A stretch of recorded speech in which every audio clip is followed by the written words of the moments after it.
Assalamualaikum warahmatullahi wabarakatuh.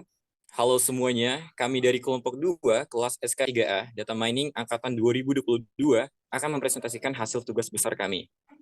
Sebelum itu, perkenalkan terlebih dahulu anggota dari kelompok kami, yaitu saya sendiri Aldi Dudipa dan rekan saya. Saya Muhammad Rizky Fernando.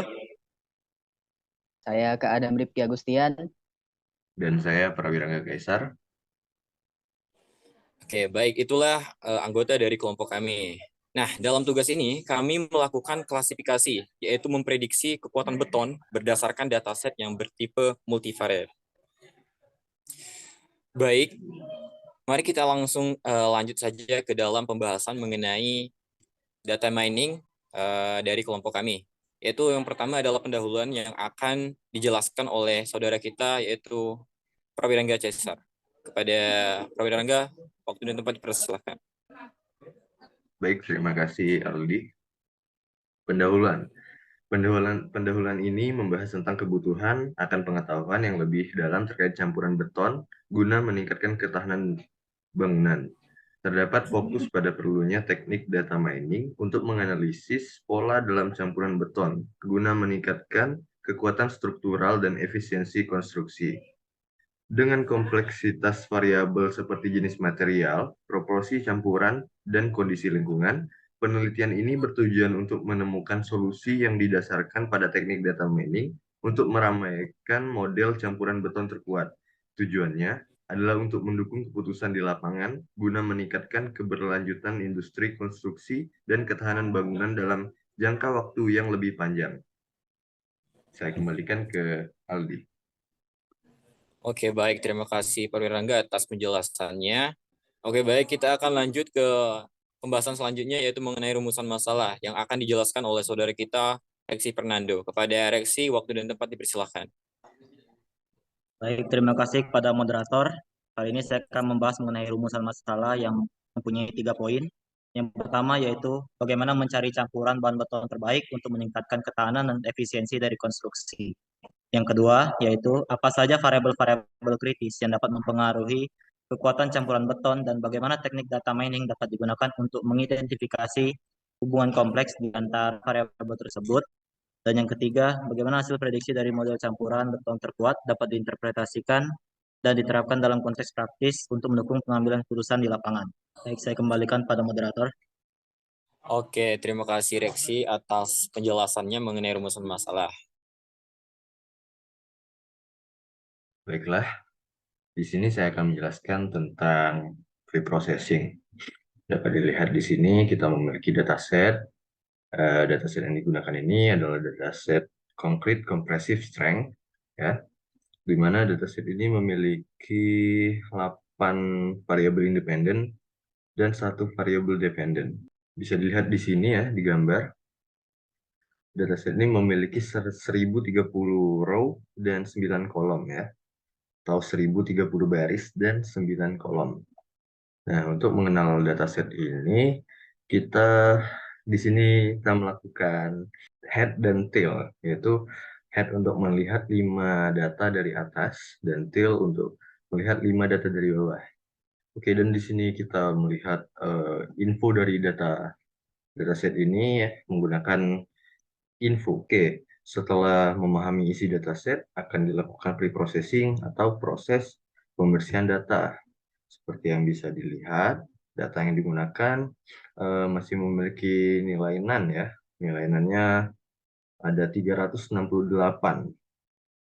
Nah, untuk mengatasi kekosongan data ini, perlu dilakukan preprocessing untuk mengisinya. Salah satu cara yang bisa dilakukan adalah menggunakan interpolate. Di sini kita menggunakan interpolate ya untuk mengisi NaN yang ada. Dan kita cek juga di sini masih ada tersisa 1 data yang memiliki NaN, yaitu data age. Di mana data age ini dia itu berada di paling atas dia NaN-nya. Jadi kita tidak bisa menggunakan interpolate. Makanya di sini kita menggunakan metode Bevel. Oke, setelah melakukan pengisian data atau melengkapi data, di sini kita mengecek dan membersihkan outlier. Untuk mengidentifikasi dan mengatasi outlier atau data dengan yang terlalu jauh dari rata-rata yang tersedia. Outlier data ini bisa dilihat atau bisa divisualisasi menggunakan box plot. Nah, ini adalah visualisasi dari data yang telah diisi tadi, yang telah di pre-processing tadi. Nah, dengan menggunakan box plot dapat diidentifikasi bahwa variabel yang memiliki nilai terlalu jauh adalah variabel water dan age. Maka dari itu perlu dilakukan penghapusan outlier pada variabel tersebut. Nah, di sini dilakukan penghapusan. Ya, di sini bisa dilihat sebelum outlier itu dihapus, data ini, data water ya, memiliki 1030 ya, dan setelahnya itu jadi 1016. Outlier-nya itu ada 14 ya. Nah, kita visualisasi data yang setelah dihapus outlier-nya menjadi seperti ini. Baik, selanjutnya saya akan menjelaskan mengenai heat map. Jadi, fungsi dari heat map itu yaitu untuk mengetahui korelasi antar variabel yang memiliki hubungan atau korelasi paling besar. Nah, untuk mengetahui korelasi itu, maka digunakanlah heat map. Jadi, penjelasan mengenai heat map ini untuk mengetahui korelasinya, semakin mendekati satu itu paling tinggi tingkat korelasinya atau yang paling dekat hubungannya. Dan seperti yang kita bisa lihat di gambar ini, variabel strength dan semen ini yang paling tinggi korelasinya. Di bagian sini tidak dihitung karena ini variabelnya sama. Jadi semen ke semen ini sudah pasti satu. Jadi yang paling tinggi adalah strength dan semen. Selanjutnya, setelah divisualisasi dan menggunakan heat map, dapat disimpulkan bahwa variabel dengan korelasi paling tinggi tadi dengan kekuatan beton adalah variabel semen. Untuk mengetahui hubungan dan korelasi lebih jelas itu dari variabel dengan kekuatan beton strength bisa divisualisasikan dengan scatter plot.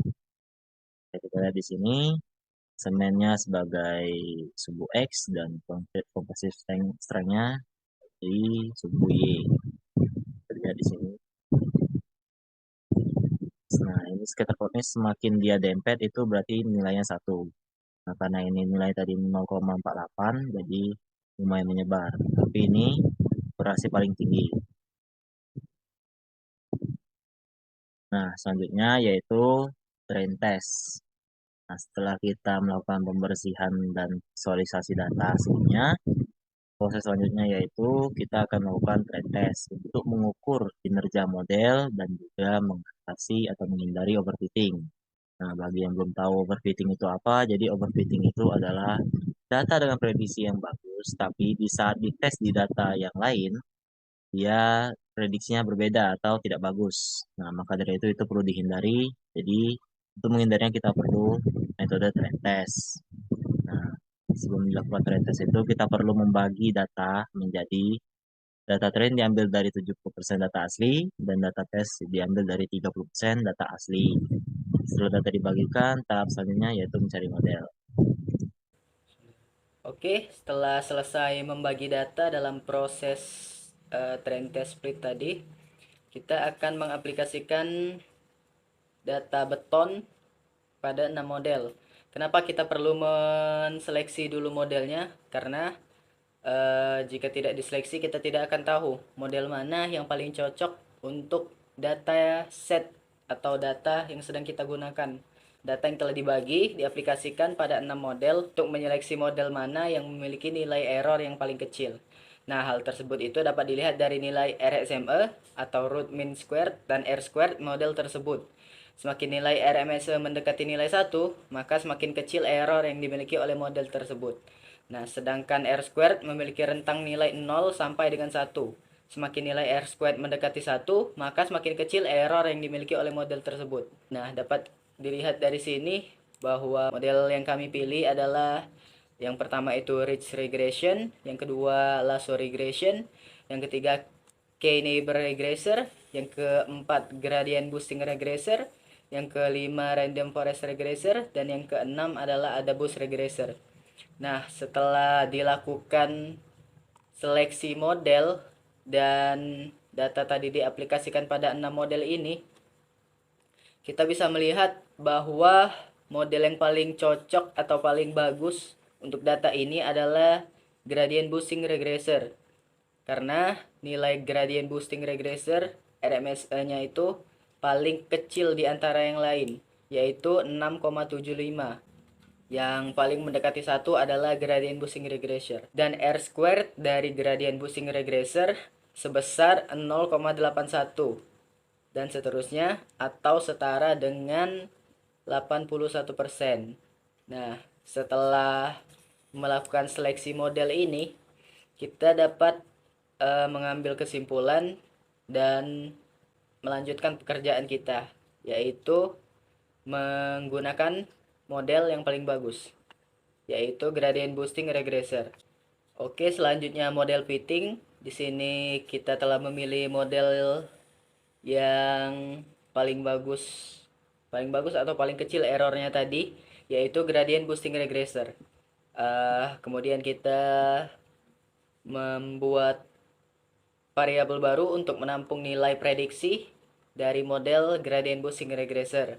Dan dapat kita lihat bahwa memang benar akurasi gradient boosting regressor itu sangat besar untuk data set ini, yaitu sebesar 0,84 atau sekitar 84%. Nah, tidak sampai di situ saja. Untuk membuktikan bahwa model gradient boosting regressor ini memang akurat dan memang bagus untuk dataset prediksi kekuatan beton ini, kita akan melakukan K-fold cross validation. K-fold adalah salah satu teknik validasi silang yang umum digunakan dalam machine learning untuk mengukur kinerja model secara lebih akurat. Cross validation membantu mengatasi masalah overfitting dan memastikan bahwa model mampu melakukan generalisasi dengan baik pada data yang belum pernah dilihat sebelumnya. K-fold khususnya membagi dataset menjadi K kelompok fold sejenis. Pada percobaan sebelumnya, dilakukan eksperimen 20 kali pada proses K-fold.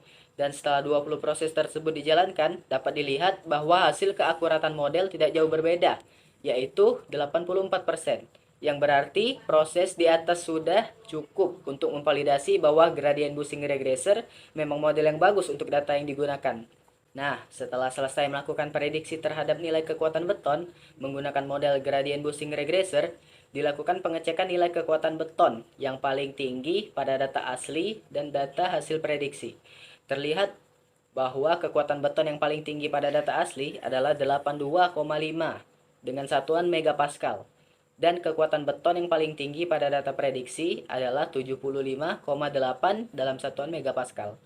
Dari kedua perbedaan nilai tersebut, kita dapat menyimpulkan bahwa model telah melakukan prediksi nilai kekuatan beton yang bagus dan cukup akurat, karena 75 dan 82 hanya memiliki selisih 7 nilai. Oke, baik. Di sini saya akan melanjutkan penjelasannya mengenai prediksi dari kekuatan beton. Nah, di sini saya akan menggunakan data prediksi terbaru ya. Nah, jadi pada proses kali ini kami akan kayak membagi kelas dari datanya ya, nilai kekuatannya itu menjadi dua kelas, yaitu kelas 1 dan juga kelas 0, yang mana nanti kelas 1-nya itu akan didefinisikan sebagai semen yang kuat dan kelas 0 sebagai semen yang tidak kuat. Nah, pada proses kali ini juga kami akan menggunakan model baru, yaitu decision tree, untuk dapat membuat prediksi datanya, perbandingan dari data aktual dan juga data prediksi. Nah, selanjutnya ya, pertama-tama di sini kami akan menyalin datanya dulu ya. Di sini bertujuan agar datanya itu tidak kayak mengganggu data sebelumnya lah ya, dan juga kita tidak akan jadi adanya sebuah error nanti. Soalnya kadang menumpuk itu datanya kalau kita nggak copy gini. Jadi akan disalin dulu datanya. Dan ya seperti biasa kita akan melakukan train data ya. Di train data ini ya nanti akan di split datanya ya menjadi di sini bisa kita lihat yaitu test size-nya adalah 0,3, yang berarti nanti data testnya itu akan menjadi 30% ya. Jadi kita akan menggunakan data test yang 30% ini untuk menjadi data yang akan diprediksi. Dan selebihnya kita tidak akan menggunakan data itu. Dan selanjutnya, nah di sini model decision tree ya, kita akan kayak mengukur ya kinerja dari model ini untuk data yang baru ya, karena untuk melihat apakah model ini sangat cocok atau tidak untuk pada dataset yang baru ini untuk menghitung prediksinya dari kekuatan beton. Di sini kita menggunakan decision tree regressor ya. Nah, di sini tapi sebelum itu ya, kita akan melihat fitur importance yang terlebih dahulu. Jadi fitur importance ini untuk mengecek ya, jadi data mana sih yang berpengaruh atau komponen mana sih yang berpengaruh terhadap kekuatan betonnya nanti untuk prediksi betonnya nanti. Dan bisa kita lihat ya, dengan menggunakan model decision tree regressor, kita bisa mendapatkan fitur importance-nya itu ada ya semen ya dengan 0,26, blast furnace dengan 0,06, fly ash dengan 0,01 dan lain sebagainya ya. Dan di sini bisa kita lihat ya, bisa teman-teman lihat juga ya, bahwa semen ya memiliki importance 0,26 ya, blast furnace 0,06, ada water juga ya yang cukup besar dengan 0,07, dan super plasticizer ya cukup bagus dengan importance 0,1, dan terakhir ada edge ya dengan 0,36. Nah, dengan menggunakan komponen kelima itu ya, nanti kita akan menggunakan kelima komponen itu untuk kayak untuk prediksi dari kekuatan betonnya nanti ya dengan kelima komponen ini. Nah, di sini adalah mengukur kinerja model dari decision tree-nya. Nah, bisa kalian lihat ya teman-teman, model dari decision tree ini yaitu memiliki kinerja ya 0,72 ya, atau sekitar 72% ya. Itu cukup bagus ya untuk data terbaru ini. Dan seleksi komponen. Nah, di sini seperti yang saya sebutkan sebelumnya ya mengenai fitur importance ya. Jadi kita hanya akan menggunakan komponen-komponen yang memiliki importance ya, atau ya memiliki pengaruh yang cukup bagus untuk terhadap kekuatan betonnya. Yang itu ada 5 ya, ada sediment, ada blast, ada water, ada super plasticizer, dan juga ada edge ya. Nah, selain komponen tersebut nanti akan kita drop ya, atau bahasa mudahnya ya akan kita hapus lah ya, tidak akan kita gunakan dalam dataset nanti. Terus ada klasifikasi kelas ya. Oke, jadi dikarenakan kita akan membandingkan data ya, atau membandingkan prediksinya ya, prediksi dari kekuatan beton dari data aktual juga dari data prediksinya. Nanti kita akan menggunakan pembagian kelasnya. Kita akan bagi kelasnya menjadi 2, kelas 1 dan kelas 0 ya, seperti yang saya jelaskan sebelumnya. Dan di sini bisa teman-teman lihat ya, strength ya, di bagian strength, komponen strength ini dengan nilai ada nilai yang berjumlah 33 ya, nilainya 33 itu tidak termasuk dalam kelas 1, jadi dia masuk ke kelas 0 yaitu kelas tidak kuat. Dan di sini ada strength dengan nilai 40 ya, itu masuk ke kelas 1 dikarenakan dia kita menggunakan parameter 35 ya, jika strengthnya itu nilai dari strengthnya itu berjumlah atau lebih besar dari 35 itu akan masuk ke kelas 1 atau kelasnya beton yang kuat gitu ya. Nah, di sini kita akan membandingkan data aktual dengan data prediksinya dan akan menggunakan sebuah model ya, model dari system tree juga, itu classifier ya, nanti yang bisa memungkinkan untuk proses dari perbandingan datanya. Nah, di sini ya perbandingan datanya bisa kalian lihat ya pada kolom ini, pada data frame yang ini ya, itu ada actual dan predict. Nah, nilai actual ini yang kita ambil dari dataset langsung ya, dari dataset sebelumnya ya, yang sudah kita kita ubah ya ini ya, kelasnya ya, kelas 1 dan kelas 0 nya. Dan predict ini itu secara otomatis terbuat oleh dari model decision tree-nya ya, decision tree classifier. Jadi dia secara otomatis terbuat dari model tersebut dan akan membuat seperti ini ya. Dan bisa kita lihat ya prediksinya ya, itu ada 1 di aktualnya 1 ya, dan prediknya ini 1 di aktualnya 0 ya. True positif, false negatif. Oke. Dan selanjutnya adalah confusion matrix. Nah, nanti di confusion matrix ini sebenarnya kita akan kayak menggunakan confusion matrix ini untuk tujuan agar mendapatkan akurasi, presisi, nilai recall, dan juga event score dari datasetnya. Jadi sebelum kita lanjut ke nilai gitu ya, menghitung nilai akurasi presisi tersebut, kita harus mencari tahu terlebih dahulu confusion matrixnya. Dan di sini seperti yang kalian lihat ya di sebelah kanan bawah, ini adalah objek yang untuk confusion matrixnya ya. Ada di bagian 129 ya, itu blok ini adalah dinamakan blok TP ya, atau true positif. Jadi mudahnya true positif itu kayak misal dipredik itu ya dia 1 ya, true ya, benar. Dan ternyata benar juga di actual dia 1 juga. Jadi true positif, jadi benar, emang benar. Juga ada di blok 91 atau true negatif ya. True negatif dia prediknya 0 ya, prediknya 0, true. Negatif ya, prediknya 0, negatif ya, dia 0, negatif. Nah di actualnya 0 juga, jadi dia jadi menjadi true negatif ya. Dan selanjutnya itu adalah melihat dari nilai akurasi presisi recall-nya ya. Seperti yang bisa kalian lihat ya teman-teman, itu di bawah, bagian bawah itu ada matrix untuk decision tree-nya ya. Kita mendapatkan bahwa dataset ini mempunyai akurasi 0,72 ya, atau dari composite matrix-nya ya, itu memiliki 0,72 dan presisinya 0,75 ya, cukup bagus. Nilai recall-nya ada 0,62 dan F1 score-nya adalah 0,8. Oke, jadi itulah yang bisa saya jelaskan mengenai prediksi dari kekuatan beton ya, menggunakan metode model baru yaitu dengan decision tree, dan juga ditambahkan dengan adanya composite matrix untuk menghitung nilai dari akurasi, presisi, recall, dan F1 score-nya ya dari data.